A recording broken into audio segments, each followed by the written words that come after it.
why don't we begin first with a prayer? In the name of the Father, the Son, the Holy Spirit. Amen. Heavenly Father, we give you thanks for the gift of this beautiful day. We give you thanks for the gift of these beautiful parents who have come here, inspired by you, moved by you for the love of their children. We ask you to send your Holy Spirit down upon us now, here in this place. Open their hearts, inspire them to know the best ways to reach and evangelize to their children, so that one day they can lead them to that kingdom where you live and reign with the Holy Spirit as one God forever and ever. Amen. Saint Monica, Saint Augustine, in the name of the Father, the Son, the Holy Spirit. Amen. All right, so I kind of want to give a little background too about the genesis of this workshop, kind of from my perspective. And as Dan was saying, it's kind of part of my learning contract too, but it kind of began also when I was teaching as well. As some of you may know, I used to teach in high school, and I trained to be a teacher. So I did my practicum at Bishop Grandin for a year, and then I was a chaplain at Bishop McNally for a couple months, and then I taught Bio 30 at St. Martin de Porres. So I got a good experience with the teenagers, and I just saw the difficulty in communicating the faith with them there already. And as I came to St. Peter's in my own limited pastoral experience, I began to see a recurring pattern with parents. They're saying, how do I bring my kid back to the church? How do I get them more engaged in the faith? And then you guys probably have those questions as well. And you guys might have heard some of the stats, right? For every one Catholic that joins the Catholic Church, 6 people leave. So think about that. Imagine we have 10 people in our RCIA program. They join in Easter, they get baptized. 60 people leave that year as well, right?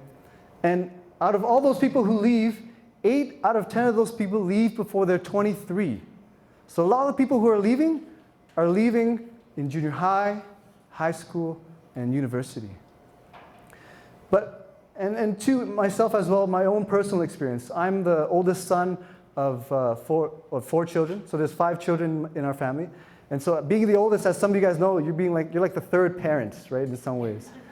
And so for me, I've had my dad's always been asking me, like, how do I get your brothers and sisters engaged in the faith? How do I get them back to going to church?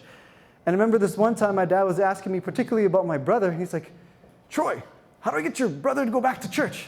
And we've tried everything. And so at this point, I just said, well, Dad, why don't we just try to love him? My dad was like kind of taken aback a little bit. And he pondered, and he's like, oh, okay, I got a good idea. I'm going to make it work in the garden. I'm like, Dad, last time I checked, manual labor was a punishment, right? Maybe. But the point, what I'm trying to get across is that sometimes we don't know where to begin. And so manual labor might be a good place to start. But I don't recommend that, right? But the whole purpose of this conference today, this workshop, is to give you parents hope. Hope that you can do something. Hope that you can make a difference in your children's lives. And we know that from a spiritual perspective, but even sociological studies show this as well. This is a kind of a large quote, but it's a very important quote that comes from Oxford University Press. And it's in 2014, so one of the most recent quotes, recent studies. And it says, the single most important measurable factor for determining the religious and spiritual lives of teenagers and young adults is the religious faith, commitments, and practices of their parents. So to put that in plain English, your religious faith is the most important factor in your child's religious faith. You make a difference. And that's why I'm here today, to empower you to do what you can do, to do what you are able to do, and to do what you want to do for your children. And so the ultimate goal in our reaching out to our children should be letting them know the infinite love of Jesus Christ that He has for them. And once they've encountered that, once they've met that, we want them to respond by becoming intentional disciples of Jesus Christ through the church. That's the ultimate goal, right? And so today, the goal of this workshop is to begin that journey, to develop that relationship, to begin that journey towards that goal. It's a very lofty goal, but we'll start building the necessary foundations. And so we got to take baby steps. Because if we want them to become intentional disciples, we got to begin first with trust, and that's kind of the main emphasis of this workshop. And so the first objective is to develop a greater sense of peace and trust with God, right? Because if we want our children to trust in God, in a way, we got to trust God first before we can lead them towards that direction. And we know that God is faithful. God is our Father. We have a God whose very name is love. And He can remove any barrier that stands between Him and His children. There's a story about a father from Armenia, and every day he would drop his son off at school. And every day when he dropped his son off at school, he'd say the same thing. He'd say, "Armand, no matter what happens, I'm coming back for you." And the father would do this day after day after day. But one day, one fateful day, after the father had dropped his son off at school and he started to go back to work, an 8.2 magnitude earthquake shook the whole land of Armenia. And after 4 minutes, all the buildings were crumbled and 30,000 people died. This father, having experienced this earthquake, ran back to the school to see what was going on. When he ran back to the school, he saw it was in shambles, shattered, broken in pieces. And he began to weep. But no sooner had he began weeping, he went to that corner where he knew his son's classroom was and began tearing away all the stones, ripping up all the different pieces. And people were there making fun of him, like, "Mister, they're dead. What are you doing?" And he said, "If you're not going to help me, then don't grumble." So some people started helping. They started removing the stones, but after a couple hours, their muscles got sore. But not this father. This father kept going for 4 hours, for 6 hours, 12 hours, 24 hours, 36 hours. He had worked so long at removing these stones, his hands were bleeding, his knees were bleeding. But finally, in the 38th hour, he was picking up a piece of wood, and he heard a moan. And he said, "Armand!" And then as he lifted up that piece of wood, he heard a little small voice say, "Papa?" So in that moment, he realized that there was actually 14 out of the 33 students from his class that survived that earthquake. And so as the rescue team were pulling them out, they pulled all the kids out. And as his son was standing there with all his friends, everybody could hear him say to the rest of his friends, "See, I told you He would not forget about us." That's the kind of faith we need, because that's the kind of Father we have.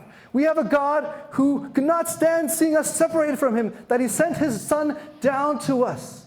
He sent His Son to remove the rubble of sin from our lives. He loves us so much that He also gives us His own word.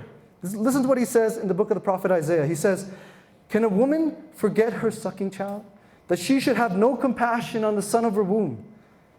Even these may forget, yet I will not forget you. I will not forget you." So our Father is challenging us today. He's saying, "What do I need to prove to you that I am faithful?" Do you see that love that's in your heart for your children? Do you see that love that's in that Father's heart? That is but a reflection of and a foretaste of the infinite love that I have for you and for your children. Is my word not true? Does my word not have the power to create from nothing this whole universe? And have I not told you that I will not forget you? And have I not given you my only Son, my Son whom I loved for you? And so we got to know that our God is faithful. We got to believe that He is. And He can remove any barrier if we allow Him to. See, parents, we know that you've tried your best. You've tried your best to raise your children in the faith by bringing them to Catholic schools, letting them receive the sacraments. You've done what you can. But now is the time to entrust our children to God completely. It's time to entrust them completely to God. And this is what St. Paul says. He says, "And I am sure that He who began the good work in you will bring it to completion on the day of Jesus Christ." He who began the good work in you of raising your children up in the faith, He will bring it to completion. But we got to trust. right? But sometimes we might feel like, I don't experience God's trust. I don't feel it. It's hard to trust, right? But in a way, it's very similar to someone who's about to skydive, and he's standing in the plane, and he hasn't jumped yet, and he says to the pilot, hey man, I can't feel the parachute tugging on me, right? The pilot's gonna say, well, duh, man, you haven't jumped yet, right? And it's not until the skydiver has jumped when he pulls the parachute that he begins to feel the parachute pulling on him, holding him up, guiding him to the place where he needs to be. So in the same way with God's providence, the measure of divine providence acting in us is the degree of confidence we have in it. So the more confidence we have in God's providence, the more it can act on us, not because of what we do, but because of what we allow God to do. And so if you want to experience God's providence, then jump. Jump with abandon. Jump with trust, knowing that He will hold on to you, knowing that He will catch you. So we need to let go and let God, as many of you guys have heard. And so we can also let Him be faithful by praying. By praying. God doesn't want us just to be kind of passive participants. He actually wants us to be active players in this role by praying and fasting. See, one of the greatest saints of the Catholic Church, as many of you know, was converted by the prayers of his mother. Saint Monica prayed unceasingly for Saint Augustine. And she used to get kind of like spiritual direction from this other priest, this bishop named Ambrose. And she would go to him so many times. And eventually, she actually was trying to reach out to Augustine. And then Augustine was kind of being pushed away by kind of what she was doing, kind of nagging on him. And she went to St. Ambrose and said, what do I do? And then St. Ambrose said, speak less to Augustine about God and more to God about Augustine. Speak less to Augustine about God and more to God about Augustine. So essentially, pray. Pray. And she had so many tears because she tried so much. She persevered in prayer. And then he said this as well. He said, surely the son of so many tears shall not perish. And as you guys know, after 15 years, St. Augustine converted. Right? St. Augustine, who lived with another woman, cohabiting, had a child out of wedlock, and belonged basically almost to another cult. But through her prayers, she was able to assist in that conversion. Right? And it's tough to hear, man, 15 years, that's like a lot of my life, right? That's like half my life, right? And so, we got to believe that prayer is effective. Prayer, we're in a fast food culture. Prayer is not like a microwave. Prayer is more like a slow cooker. And prayer has real effects. There's a story about Bishop Robert Barron. He visited this university campus, and he asked these missionaries who were there, and he said, hey, how's your ministry going? And they said, well, things are going pretty well. We've identified the most influential figure on the campus, and that's the football coach, and we've been praying for him by name. And then Bishop Robert Barron's like, well, how's that going? And then the missionary said, well, we got his roommate and his girlfriend, and they've converted to the Catholic faith. So we think it's just a matter of time before he converts to the faith as well. But we got to believe prayer has real effects, and that's how we let God be faithful through us. God has saved young adult children in the past. He's saving young adult children now, and He desires to save your young adult children, teenagers, and adult children now. And finally, we need to reflect His presence through peace. Right? By trusting in God, we should allow that trust to kind of dive deep into our hearts so that we feel His peace, to bring this calmness in our hearts. Nietzsche once said, and it's really weird to quote Nietzsche, but in this context, he says, I might believe in the Redeemer if his followers looked more redeemed. Right? Our children don't want to join a religion or a faith that distresses people, agitates people. They want to see someone who's peaceful and it shows up in their life. See, the lake that is disturbed and turbid is unable to reflect the image of the sun on its surface. But the lake that is peaceful and calm, that lake is able to clearly reflect the image of the sun on its surface. And so too with our hearts. The more peaceful we are, the more God is able to reflect in our hearts, and He's able to reflect from our hearts onto our children. And so just to conclude, let us expect great things of our God, because our God can do great things. Let us know that He is faithful. Let us know that we can pray, we can trust in Him, and we can have peace in Him, so that one day we can look back with our children and say, see, I told you He would not forget about us. And so we're going to move on to our second session, and I'm going to begin with a story about Brandon Vaught has written this book. It's called Return, How to Draw Your Children Back into the Church, and actually it's in your resource sheet in the last page, so you don't have to write it down. But anyways, he tells a story about a Catholic speaker named Michael. So as Michael is sitting in Mass with his son, he's amazed, he's so grateful to God for his son's growth in faith. In a couple of weeks, his son is going to go off to a Catholic college, and he's a committed disciple of Jesus Christ. But several years ago, it wasn't like that. Several years ago, actually, he was on the verge of losing his son. See, Michael was a famous Catholic speaker. He keynoted at mega conferences, for Catholic mega conferences all over the world. He sold thousands of books. He inspired many young people and teenagers in their faith. But he couldn't reach his son. He was actually losing his son. In some way, it gives us some hope that even if a Catholic mega speaker can't do this, then we're in good company in some ways. But he was at a turning point in his life where he had to reach out to his son, and he had to make a quick decision. And so what I want to focus on this session is not necessarily to see what he did in between, that time when he was about to lose his son, and how did he get his son to become a committed disciple of Jesus Christ. And that's kind of the focus of this session.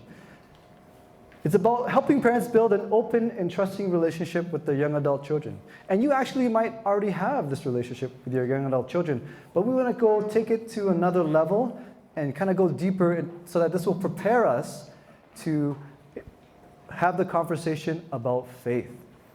And so the best thing that we can do to build open and trusting relationships with our young adult children is unconditional love. Unconditional love. We've heard this maybe in the business world or in other things as well, where it says, no one will care what you know until they know that you care. No one will care what you know until they know that you care. And I think this applies in especially in evangelization as well, right? Because if we want to share with our children God's love, how can we do that if they're unsure of ours?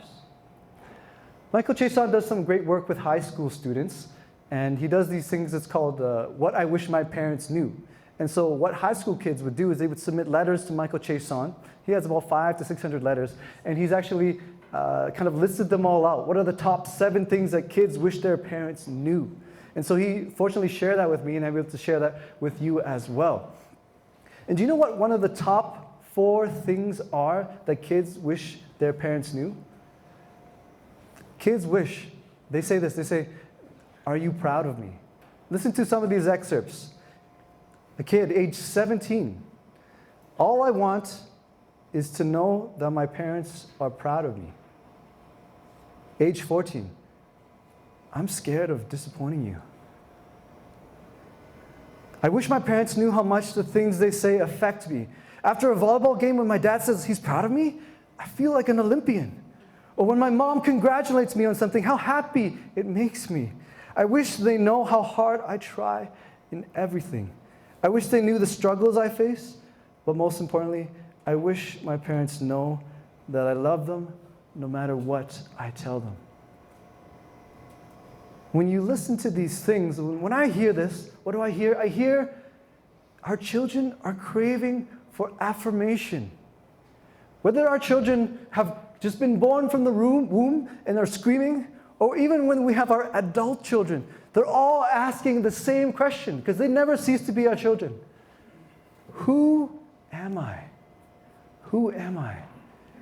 Am I valuable because of what I do, how I look, what I can produce, how good my grades are?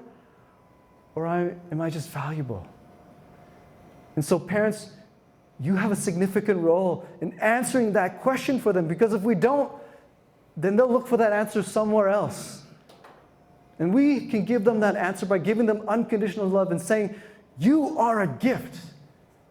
And you're a gift given to me, and I can love you with all my heart, unconditionally. So when you love them, when we love them unmistakably. Make sure that your love cannot be interpreted in any other way than that you love them no matter what they do. You're loving them unconditionally. So sometimes it might require saying, I love you. And maybe some of you parents already do. But maybe some parents, that might be a little awkward, right? To kind of say like, it might be different, especially with our teenage children, right? But I think that's something very important for them to hear. I remember when I said that to my sister first, and she's like, oh, that's really weird, man. But, after a while, it becomes natural. It becomes part of the relationship. And so what does it mean to love unconditionally? Sometimes when we think about unconditional love, really we're thinking about unconditional affirmation, where everything you do and say is correct, right? But that's not unconditional love, right? If our kids wanted to ask us, like, hey, mom, dad, can I do backflips off the roof? You'd be like, no, of course not, right? But especially with their moral lives, we can say that as well. See, what unconditional love is this? St. Thomas Aquinas says, to love is to desire the good of the other. To love is to desire the good of the other. And so when we love them, we're unconditionally desiring the good for them, even when they don't want it, even when they're straying away, and even when they reject us. But we still unconditionally desire the good for them. And with regards to our faith, the good is God. The God revealed in Jesus Christ and in the Catholic Church in which He instituted. And so true love does not have to say, we can accept them and love them as a gift, but we don't have to accept everything they say and do is right. And so that's a profound difference, and that's the balance we have to achieve. And it's in those moments when we disagree with them that they actually begin to see our true unconditional love, and that's very important. And when we love them unconditionally, we should not love them in order to convert them, right? There can be that maybe slight temptation, right? Like, I'll love you if you go to Mass, right? There's a difference between selling the faith like a car salesman and sharing the faith out of the abundance of your heart.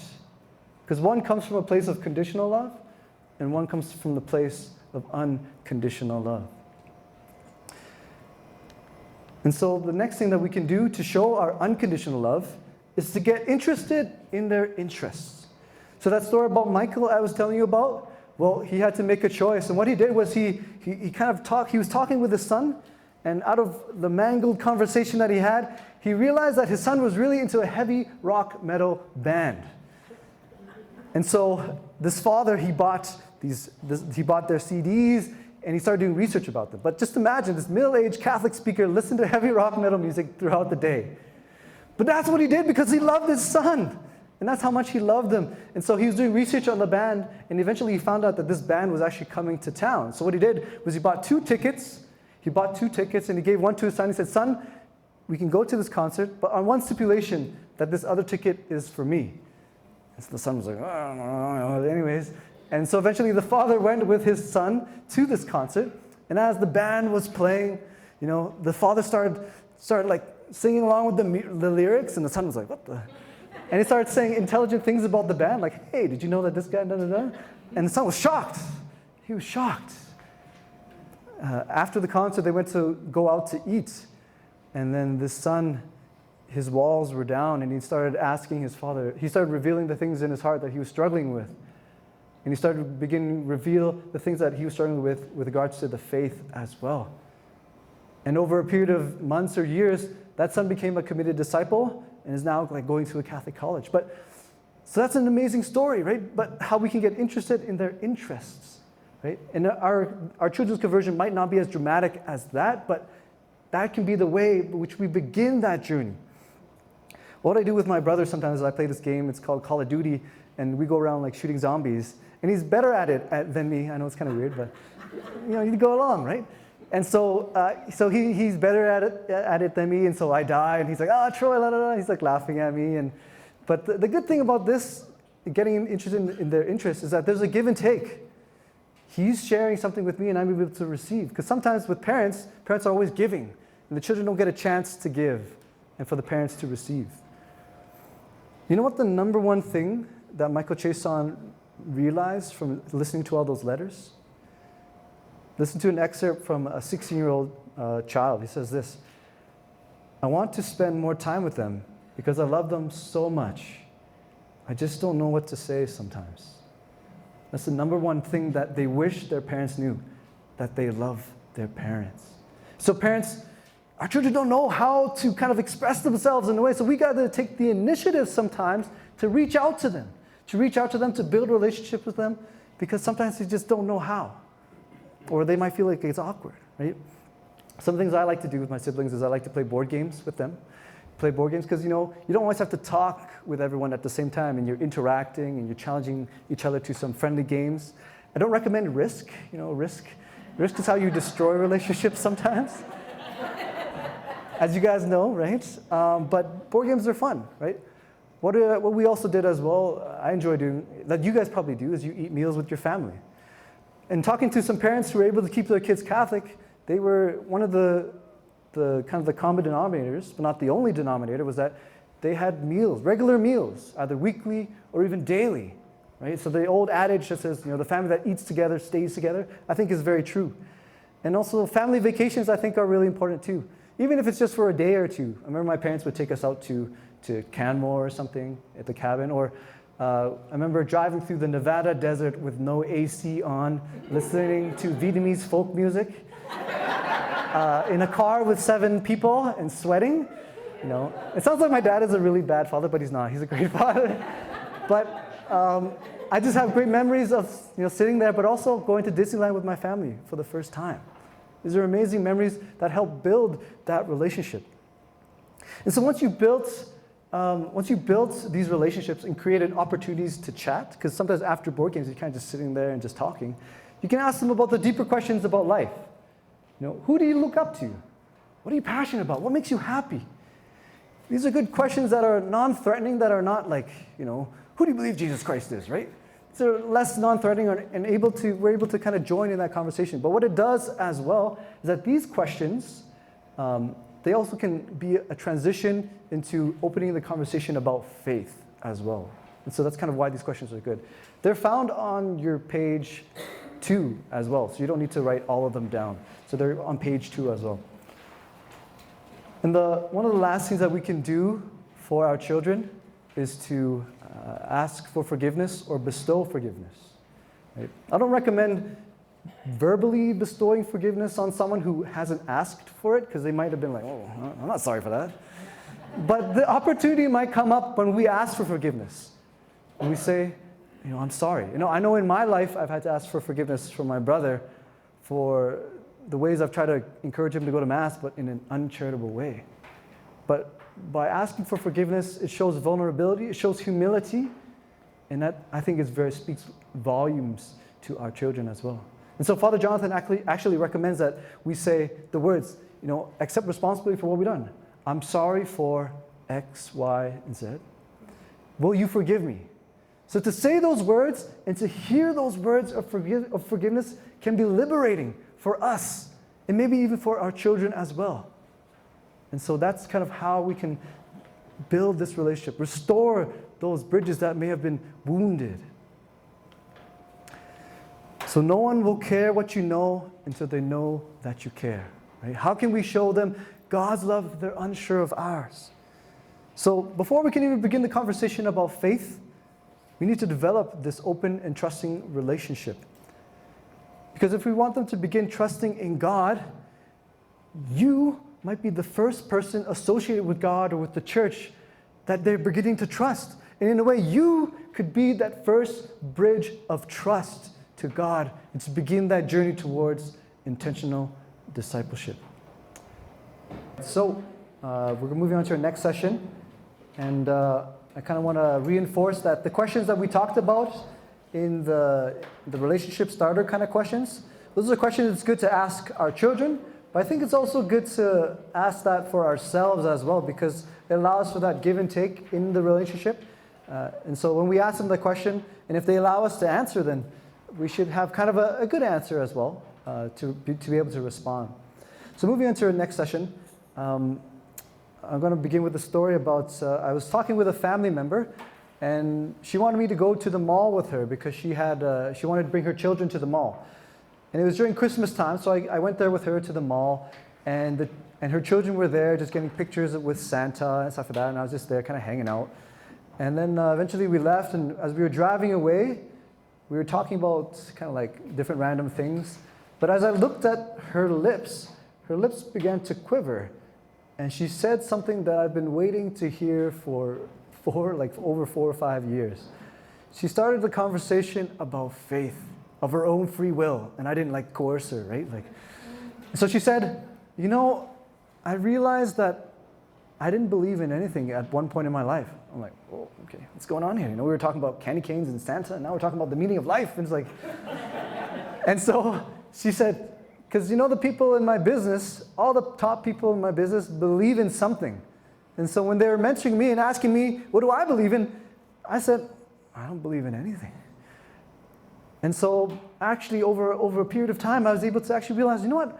I believe in a creator. I believe that, that doesn't make sense if we don't have a creator, I'm not religious or anything, I'm just spiritual, right? And for some of us, we might be tempted to be like, oh my God, it's a spiritual, not religious kind of thing. But for me, when I heard that, I was like, thank God. I thank God because God is working in your life. You went from nothing to believing in a creator. God's working in your life. But what I want to emphasize as well is that this conversation was able to happen because I was just at the mall. I wasn't even taking pictures with Santa, even though I might have wanted to. But by being there and having that unconditional relationship, we can actually spark spontaneous conversations about faith. And these are kind of like what we would like in a way, because it comes of their own free will. And so what happens is when we develop these relationships and we live out our faith, then we can erupt these different spontaneous conversations about faith. And so I want to reiterate again, not just having a good relationship, but having a good relationship and also living out your faith. I want to reiterate again, the single most important measurable factor for determining the religious and spiritual lives of teenagers and young adults is the religious faith, commitments, and practices of their parents. So emphasizing what your commitments are and what your practices are. Kind of your basic commitments and practices in your real life. Even saying grace at meals, at lunch. Simple things too. Shows that you're committed to your faith. And I think this is really important. And so when we live lives of inexplicable joy, happiness, peace, and trust in God, even in the midst of trials, we're living curiously. And by living curiously, it just kind of attracts our child's attention. Like, oh, something's different about you. How are you able to maintain this throughout whatever we're going on? And in a way, that's also a door to the conversation about faith, right? And so if you can have these spontaneous conversations, that's great. But for some of us, we might actually have to, in order to introduce this conversation, we might actually have to ask for permission. But before we even do that, we got to make sure that we know the answers in some ways. We got to know why we believe what we believe, right? Because we cannot give what we do not have.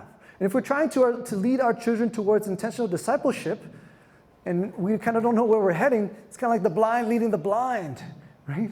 We've got to know where we're going so that we can also lead our children as well.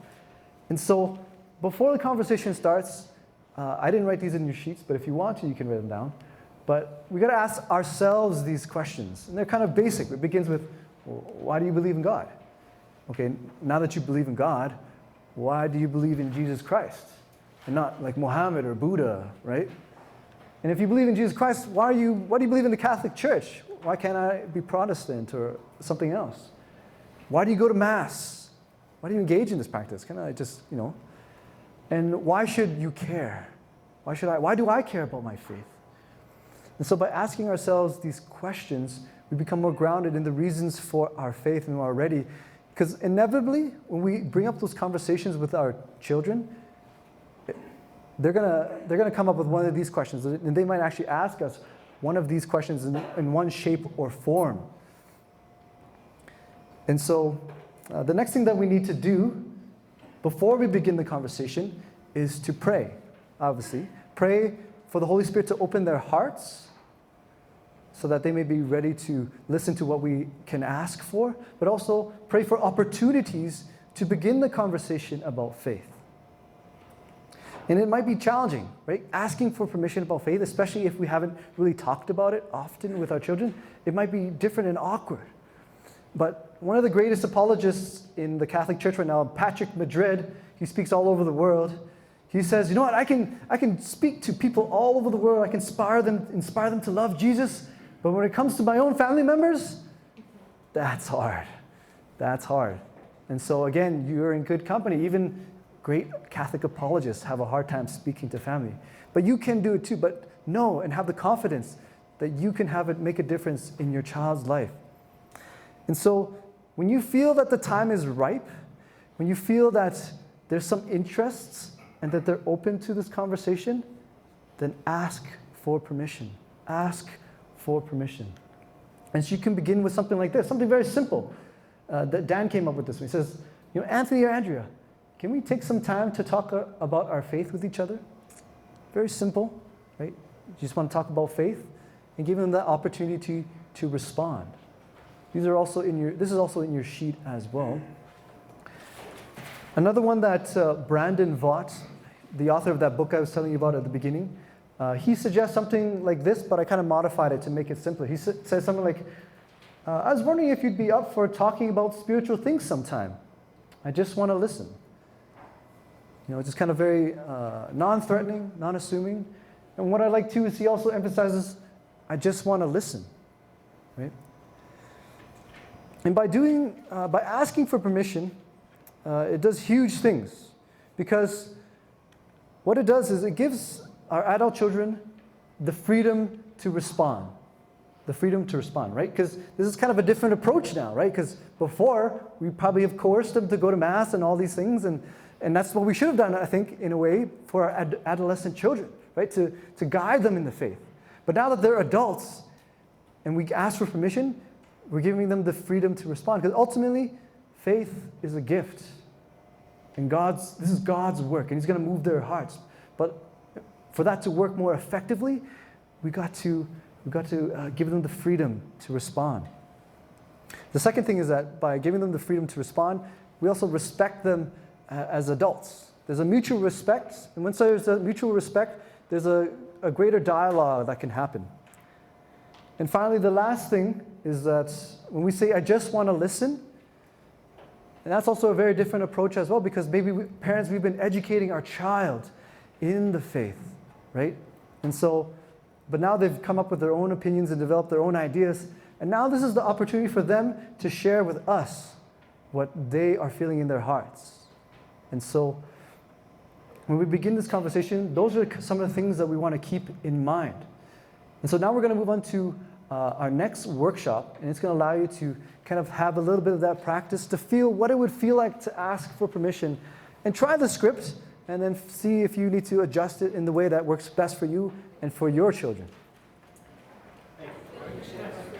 All right, I'm really excited for this last one, because then it's been pretty practical so far, but this is where we get really practical in terms of getting into the conversation about faith. So this last session is about how do we continue the conversation? Now that you've asked for permission, and presumably they say yes, right? How do we continue, right? Do we just say, what if they say no?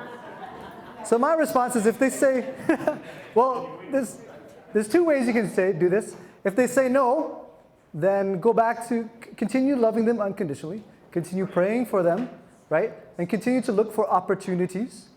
However, if they consistently, persistently, and always say no, then you can do what St. Monica did. And what she did was she prayed for an Ambrose, prayed for someone else to come into their life to witness to them instead of yourself. Because there might be another person who is better suited, and they just needed to hear from another voice. And that's not necessarily a bad thing that you aren't doing your job, but they just need to hear from a different perspective, right? And so I'm going to talk about finding Ambroses a little bit later near the end of the talk. And so when presuming that they say yes, right, one of the first things we want to do is to actually listen.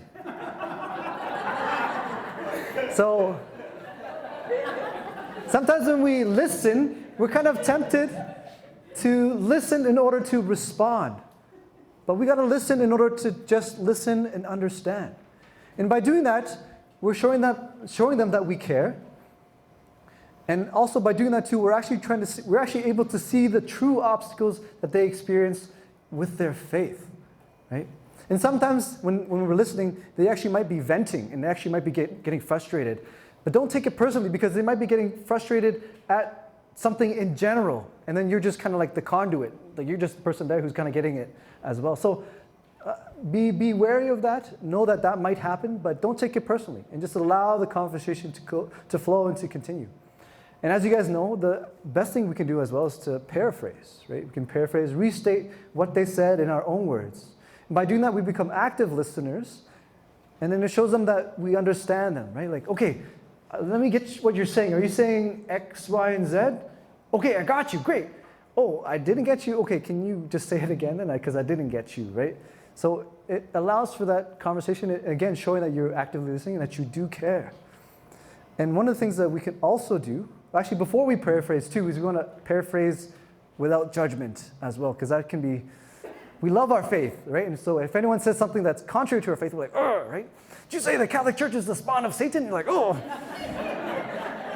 I wouldn't paraphrase it like that, but do it without judgment, without tension, right?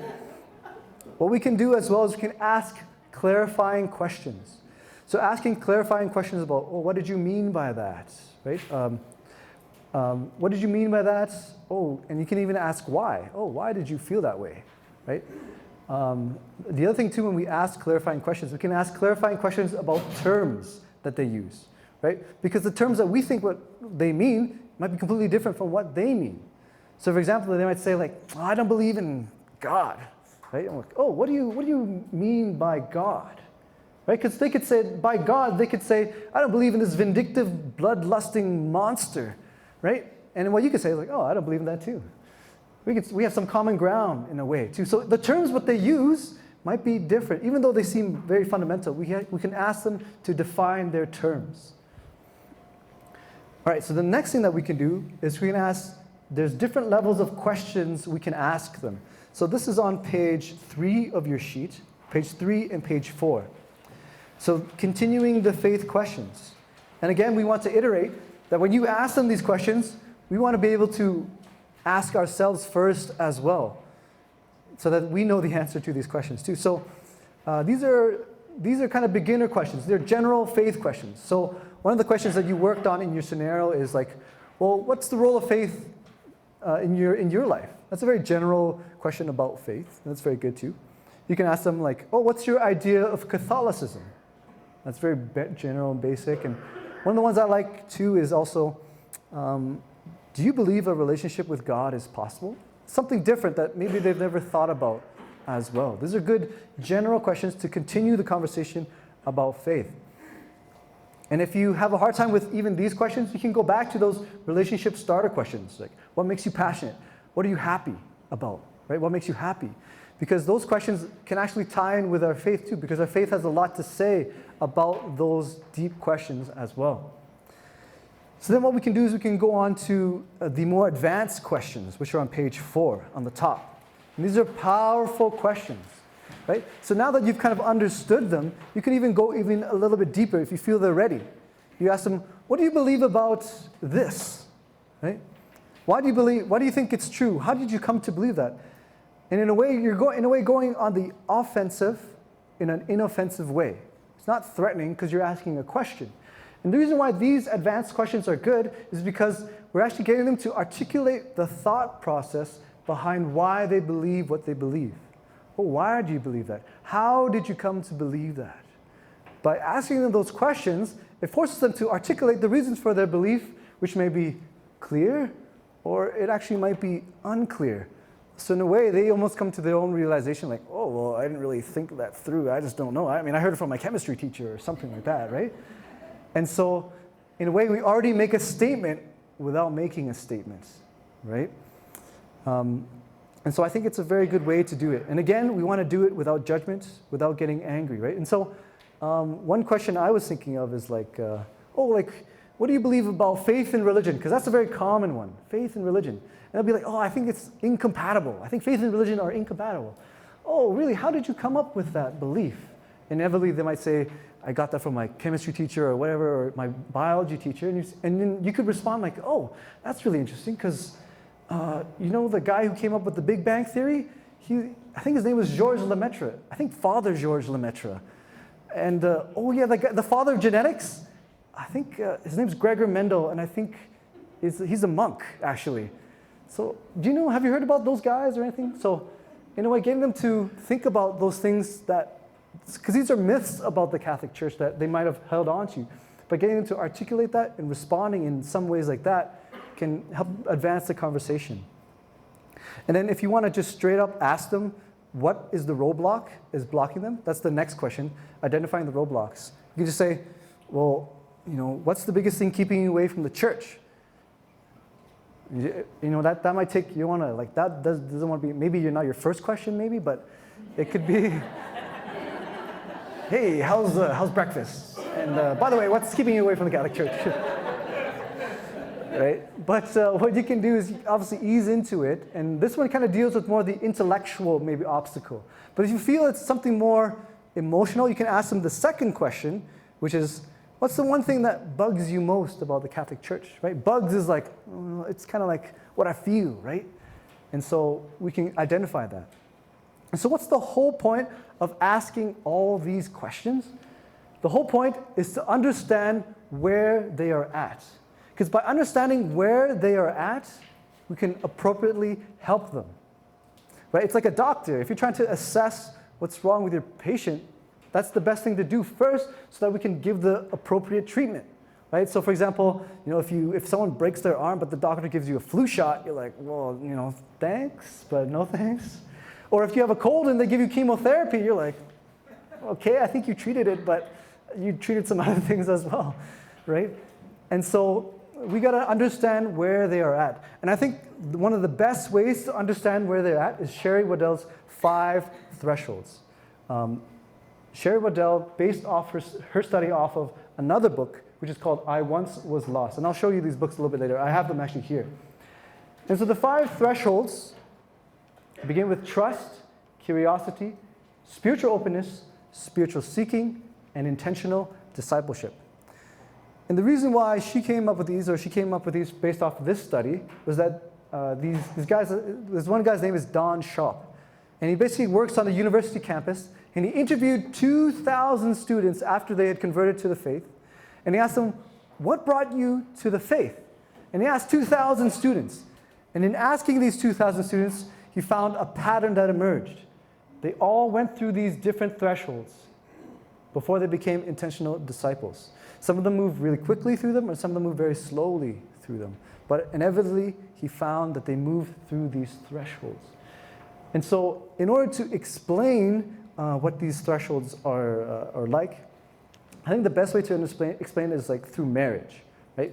Because marriage can be similar to intentional discipleship. But as you guys know, there's different stages you got to go through before you get to that goal, right? So all the ladies in the house, right? So when you were reaching out to, or before you got married to your husband, you had to trust him first, right? You'd be like, okay, he's not an axe murderer. He's not creepy. I think I can trust him. I think we can coexist, right? But coexistence isn't intentional discipleship, right? So you got to move on to the next threshold, which is curiosity. And this is more of a passive, like, oh, okay, that's interesting. He's dark and mysterious. I don't know. And so that's curiosity. You're kind of aware that a relationship with this person is possible, but you're not thinking that you're open to this relationship. But you know that, okay, this person exists, and there's something interesting about this person. And then spiritual openness is the openness to the relationship, right? So there comes that point when, like, oh, okay, I can see myself with this person, married to this person, with your white dress by the altar and stuff like that, right? Like, when you're thinking about, oh, this is a possibility that could happen, right? And then spiritual seeking is kind of more like dating, right? Where there's an increased level of commitment, but it's not a formal commitment, and it's more active this time. Whereas the other 3 were kind of more passive. So it's an active seeking. Is this the person I want to commit my whole life to? Right? And then finally, intentional discipleship, that's kind of when you say the yes, the I do. That this is the person I want to make as the center of my life. Right? And so when we're listening to our children, we've got to say, okay, where are they on this threshold? Do they even trust anybody? Do they have a positive association with anybody in the Catholic Church or with Jesus Christ or even with us? Okay, yes, they trust the church in some ways. Okay, are they curious? Are they wondering who Jesus is? Right? It's kind of like Herod. Herod was curious about Jesus, but he wasn't really open to change at all. He was just like, oh, okay, he's cool. He can do magic tricks, right? And then spiritual openness. Do they acknowledge that a relationship with Jesus is possible? And do they see that this is something that they might actually want? Right? To go back, I would say maybe most of our children are in the trust and curiosity, or even before that as well. Openness is one of the hardest thresholds to cross because it says, I'm open to change. I'm open to committing my life to Jesus. And I know it's scary. I'm not doing it yet, but I'm open to that possibility. And that's a huge shift. And then spiritual seeking is when they start actively asking questions. Okay, does God exist? I'm looking at the arguments for the existence of God. Or is the Catholic Church the true church? Right? And hanging out with people, hanging out with Catholic friends and stuff and try to find the answer. And then intentional discipleship. Have they dropped their nets in a way like Peter at the seashore where he left his nets and followed Jesus? Right? Obviously, if they were there, then we wouldn't be here. But that's kind of the goal where we want them to get to. And so we might be tempted to move them too quickly along this journey. Right? We might be like, I want them to be an intentional disciple right away. Right? But that's almost akin to getting someone to love like a mythical literary character. That's like if I was asking my sister, hey, do you want to marry Where's Waldo? Right? It's like, first of all, I don't know where Waldo is. And second, does he even exist? Right? But in the same way, we can kind of do that with Jesus. Like, first of all, God and Jesus, I don't know where he is. And secondly, does he exist?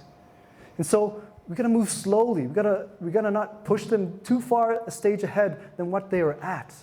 And so the reason why I like this is because it gives us the tools and the language to be able to understand where our children are and to help them move along these different thresholds.